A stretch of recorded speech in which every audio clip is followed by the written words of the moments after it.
जय भीम साथियों।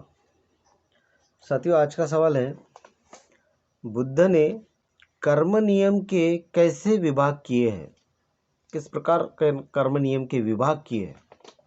तो इस सवाल का जवाब बाबा साहब ने भगवान बुद्ध और उनका धम्म इस ग्रंथ के तीसरे खंड के तीसरे भाग के 6ठे चैप्टर में दिया है। तो ये तो मैं पढ़ दूंगा। इस सवाल का जवाब आपको समझना है तो ये वीडियो स्टार्टिंग से लेके एंडिंग तक केयरफुली सुनिए, ठीक है। आप मुझे देखना चाहिए, इसलिए मैं वीडियो नहीं बनाता हूँ। आप बाबा साहब ने क्या लिखा है वो केयरफुली सुनना चाहिए, इसलिए मैं वीडियो बनाता हूँ, ठीक है।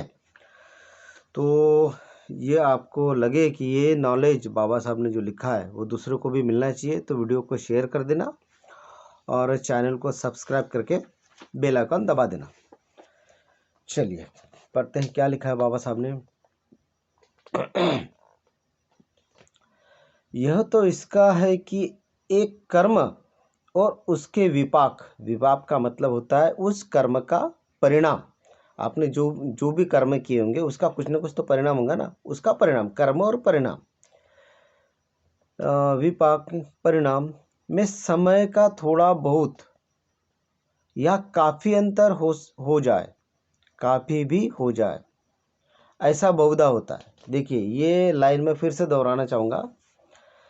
बुद्ध कहते हैं कर्म और उसका परिणाम का समय थोड़ा बहुत या काफ़ी अंतर हो सकता है। इसका मतलब ये होता है कि आपने किसी को थप्पड़ मारा, एक काम किया और उसका परिणाम आपको तुरंत मिल गया, उसने भी आपको मार दिया, वो आपके कर्म का परिणाम हो गया। मगर कभी कभी उसका परिणाम बहुत देर से भी आ सकता है, क्योंकि अगले वाला आदमी अपने मन में रख सकता है कोई बात, वो उसका परिणाम कुछ देर बाद भी आ सकता है।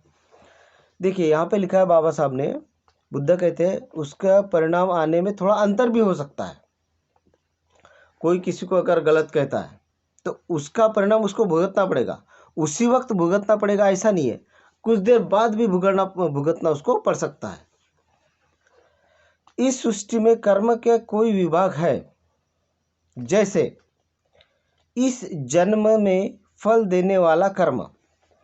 अब ये लाइन अगर मैं पढ़ता हूँ और बहुत से लोग गलत मतलब ले लेते हैं, इस जन्म में बोले तो लोग सोचेंगे कि बुद्ध जन्म और मरण की बात कर रहे हैं, मगर बुद्ध का जन्म, ये जो शब्द यहाँ पे लिया है उसका मतलब अलग है।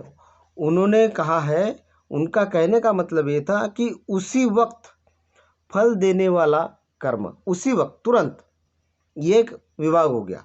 दूसरा विभाग क्या बनाया उन्होंने, ज़्यादा देर से फल देने वाला कर्म, यानी उसको समय लगता है। आपने अभी काम किए, अभी आपने बीज रोपा तो तुरंत आपको फल मिल जाएगा क्या? नहीं, उसका समय लगता है। और तीसरा विभाग उन्होंने बनाया है अनिश्चित समय पर फल देने वाला कर्म। अनिश्चित, उसकी सीमा ही नहीं है। ऐसे 3 प्रकार के विभाजन बुद्ध ने किए। कर्म कभी कभी अहोसी कर्म हो जाता है। अहोसी कर्म का मतलब क्या होता है? देखिए, अर्थात कर्म जिसका कुछ विपाक न हो, यानी विपाक का मतलब परिणाम, यानी आपने काम किया मगर उसका कुछ परिणाम ही नहीं निकला। अपन कहते हैं ना, अरे मैंने तो काम किया मगर उसका कुछ परिणाम ही नहीं निकला।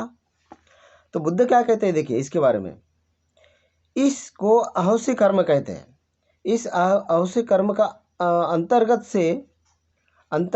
अंतर्गत वे सब कर्म आते हैं जो या तो इतने दुर्बल होते हैं, यानी आपने जो काम किया वो दुर्बल है, उसको काम करने के लिए ज़्यादा एफर्ट की ज़रूरत है। तो यहाँ पे लिखा है दुर्बल होते हैं कि उसका कोई परिणाम ही नहीं हो सकता, अथवा जो किसी अन्य सबल कर्म द्वारा बाधित हो जाता है, यानी आपने जो काम किया उसका परिणाम नहीं निकला, इसका मतलब आपको और जोर लगाना चाहिए था, या तो कुछ दूसरा और कारण हो सकता है, दूसरे और कारण से वो बाधित हो सकता है। इन सब बातों के लिए थोड़ी गुंजाइश भी मान ली जाए तो भी भगवान बुद्ध की यह देशना अपने स्थान पर ठीक ही है कि कर्म का नियम लागू होकर ही रहता है। कर्म के सिद्धांत का अनिवार्य तौर पर यह मतलब नहीं है कि करने वाला को कोई कर्म का फल भुगतना पड़ता है और इससे अधिक कुछ नहीं, ऐसा समझना गलत है। फिर से एक बार पढ़ना चाहूँगा। कर्म के सिद्धांत का अनिवार्य तौर पर यह मतलब नहीं है कि करने वालों को ही कर्म का फल भुगतना पड़ता है और इससे अधिक कुछ नहीं, ऐसा बुद्ध ने नहीं कहा है। ध्यान से सुनिए। कभी कभी करने वाले की अपेक्षा दूसरे पर ही कर्म का प्रभाव पड़ता है, यानी आपने काम किया मगर भुगतना किसी और को पड़ा। लेकिन यह सब कर्म का नियम ही है, कर्म का नियम ही है, क्योंकि यह या तो नैतिक कर्म को संभालना है अथवा उससे बिगाड़ना है। कर्म का नियम है ये सब। व्यक्ति आते हैं, व्यक्ति जाते हैं, लेकिन विश्व का नैतिक कर्म बना रहता है और इसके साथ वह कर्म नियम भी बना रहता है जो विश्व में है। यही कारण है कि बुद्ध के धम्म में नैतिकता को वह स्थान प्राप्त है जो अन्य धर्म में ईश्वर को है। सबसे ज़्यादा ईश्वर को मांगते हैं दूसरे लोग, मगर बुद्ध धर्म में नैतिकता, इसको टॉप पे रखा गया है।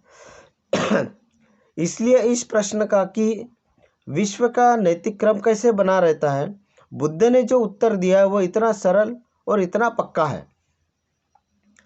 इतना होने पर भी इसका सच्चा अर्थ बहुत स्पष्ट नहीं होता।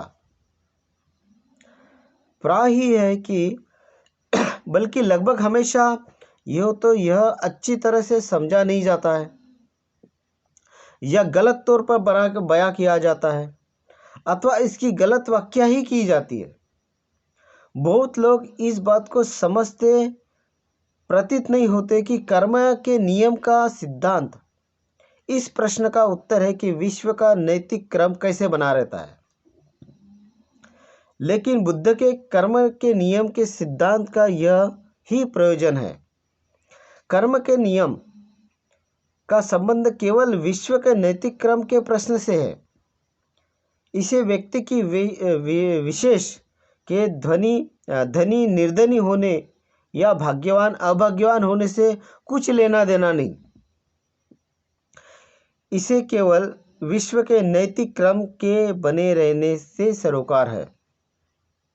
इसी कारण से कर्म का नियम धम्म का एक महत्वपूर्ण अंग है। जय भीम।